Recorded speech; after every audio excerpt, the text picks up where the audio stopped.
तारीख थी 26 अप्रैल और दोपहर के 1:30 बज रहे थे। छत्तीसगढ़ के अरनपुर में नक्सलियों का काफिला ऑपरेशन चलाकर सुरक्षा बलों को काफिला कैंप लौट रहा था। तभी एक गाड़ी में तेज धमाका हुआ। ये गाड़ी सड़क पर बिछे लैंडमाइन का शिकार हुई। इसमें 10 जवान शहीद हो गए।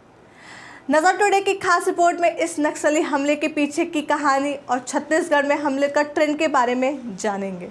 नमस्कार, मैं साक्षी चौहान और आप देख रहे हैं नजर टुडे। क्या इन 5 लापरवाहियों से हो गई 10 जवानों की शहीद? नक्सलियों के खिलाफ किसी भी ऑपरेशन को अंजाम तक पहुंचाने के लिए गृह मंत्रालय ने सुरक्षा बल के निश्चित नियम होते हैं।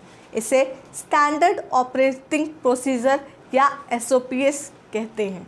इस प्रोसीजर के कुछ नियम इस तरह से हैं। जवानों के काफिले के आगे एक पेट्रोलिंग टीम चलती है।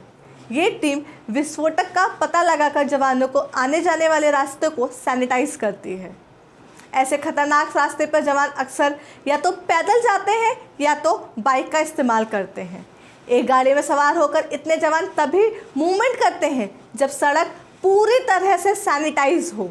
किसी ऑपरेशन के लिए जाने और वापस लौटने के दौरान जवानों के काफिलों के रूट को चेंज करना बेहद ज़रूरी होता है। ऑपरेशन से पहले लोकल इंटेलिजेंस टीम पे के इनपुट लेना भी ज़रूरी है। आसपास के इलाके में जांच पड़ताल की जाती है। कमांडर और जिम्मेदार अधिकारी जवानों को लाने और ले जाने वाली गाड़ी को लेकर तैयारी पहले से ही कर लेते हैं। 10 जवानों के शहीद होने के बाद मीडिया रिपोर्ट्स का दावा किया जा रहा है कि इस घटना के शिकार होने वाले जवान बुलेट प्रूफ या बैलिस्टिक सुरक्षा तो छोड़िए, वह भाड़े की गाड़ी में सवार थे। SOP की कोई बात को फॉलो नहीं किया गया था। इसके अलावा इस घटना को लेकर बताया जा रहा है कि छत्तीसगढ़ में सुरक्षा बलों ने राज्य में टॉप नक्सली लीडर मध्वी हिंदवा को पकड़ने के लिए सर्च अभियान चलाया गया था। हिंडमा भले ही नहीं पकड़ा गया हो, लेकिन नक्सलियों ने ज़रूर हमले तेज कर दिए हैं। मार्च में नक्सलियों ने अधिकारियों को पत्र लिखकर IED ब्लास्ट की चेतावनी भी दी थी। इसके बावजूद पुलिस ने ऑपरेशन से पहले SOP फॉलो नहीं करके नक्सलियों की धमकियों को नज़रअंदाज किया।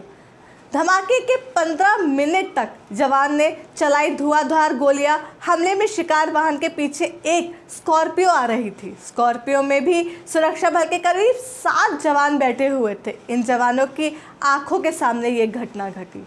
स्कॉर्पियो के ड्राइवर ने मीडिया को इस घटना का पूरी आंखों देखी बताई। उसने कहा कि काफिले में सबसे आगे उसकी गाड़ी थी। अचानक से ड्राइवर ने पान मसाला खाने के लिए अपनी गाड़ी रोकी। तभी उसकी गाड़ी को ओवरटेक करके एक गाड़ी आगे बढ़ गई।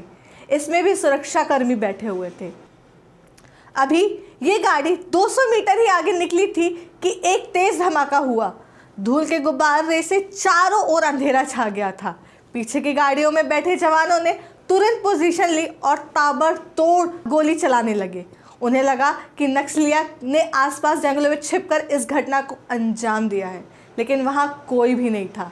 इसके बाद अधिकारियों ने बाकी जवानों को अरनपुर थाने लौटने का आदेश दिया। पुलिस अधिकारियों ने पीछे से जवानों को लेकर आ रही थी बाकी गाड़ियों को भी इस घटना की जानकारी दी। चश्मदीद ने कहा कि यह बेहद खौफनाक घटना थी। इसमें वह बाल बाल बच गए। छत्तीसगढ़ नक्सली गर्मियों में ही क्यों हमला करते हैं? ज़्यादातर बड़े नक्सली हमले फरवरी से जून यानी पतझड़ और गर्मी के महीने में ही हुए हैं। एक्सपर्ट इसकी 2 वजह बताते हैं। पहला, मौसम। हर साल फरवरी से जून के बीच गर्मियों के समय ही नक्सली अपने हमले को बढ़ाते हैं।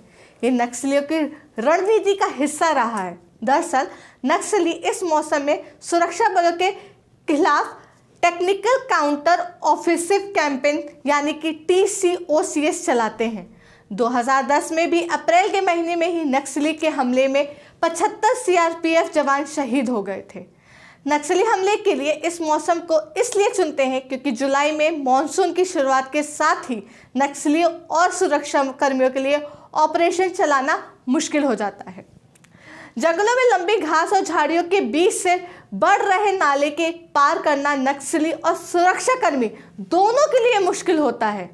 ये वजह है कि अगस्त आते आते नक्सली और सुरक्षाकर्मी दोनों अपने कैंप में लौट आते हैं।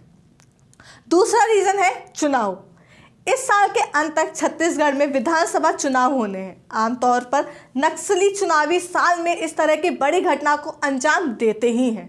इससे पहले 2018 में भी छत्तीसगढ़ चुनाव में पहले नक्सलियों ने 18 फरवरी और फिर 14 मार्च को सुकमा के 2 बड़ी घटनाओं को अंजाम दिया था। इनमें करीब 11 जवानों की मौत हुई थी। नक्सलियों को ऐसा करने के पीछे मुख्य वजह यह है, वह जानते हैं कि अपनी मौजूदगी को लेकर संदेश देना चाहते हैं ताकि जनता चुनाव के समय उनकी बातों को माने। छत्तीसगढ़ में ही ज़्यादा नक्सली घटनाएं क्यों होती हैं? बिहार, आंध्र प्रदेश, तेलंगाना, उड़ीसा जैसे राज्यों में नक्सलियों को कमज़ोर करने या खत्म करने में सेंट्रल पुलिस से भी ज़्यादा अहम भूमिका राज्य पुलिस ने निभाई है। इन राज्यों की पुलिस ने नक्सलियों से लड़ने के लिए एक स्पेशल टीम बनाई है। इस टीम में उनकी राज्य के जवान अधिकारी की भर्ती हुई है। इनको नक्सली के खिलाफ लड़ने के लिए स्पेशल ट्रेनिंग और मॉडर्न हथियार दिए जाते हैं। इसकी वजह से ये स्थानीय पुलिस को लोकल क्षेत्र की जानकारी होती है। इन क्षेत्रों में उनका इंटेलिजेंस नेटवर्क होता है। बाकी राज्यों की तुलना में छत्तीसगढ़ में ये प्रोसेस लेट शुरू हुई। इसकी वजह से पड़ोसी राज्य में पुलिस ऑपरेशन चलाए जाने के बाद नक्सली छिपने के लिए छत्तीसगढ़ की ओर भाग जाते हैं। इस तरह छत्तीसगढ़ नक्सलियों का मुख्य अड्डा बन गया है। छत्तीसगढ़ पुलिस ने नक्सलियों के खात्मे के लिए डिस्ट्रिक्ट रिजर्व गार्ड यानी DRG की टीम बनाई है। इसमें सरेंडर करने वाले नक्सली और स्थानीय आदिवासी नौजवानों की भर्ती की गई है। इनमें ट्रेन किया जाता है। अब ये राज्य में नक्सली के खिलाफ लड़ाई के अहम भूमिका निभा रहे हैं। छत्तीसगढ़ में अब इस तरह की घटनाएं ज़्यादा इसलिए हो रही हैं क्योंकि बाकी राज्यों की तरह अब यहाँ नक्सलियों के खिलाफ बड़े स्तर पर ऑपरेशन चलाए जा रहे हैं।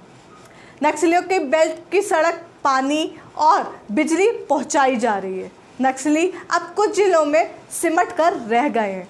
चारों ओर से घेर कर उनके खिलाफ सर्च अभियान चलाया जा रहा है। यही वजह है कि नक्सली छिपकर सुरक्षा बलों पर हमला करते हैं। ऐसी ताज़ा तरीन खबरों के लिए देखते रहें नज़र टुडे। धन्यवाद।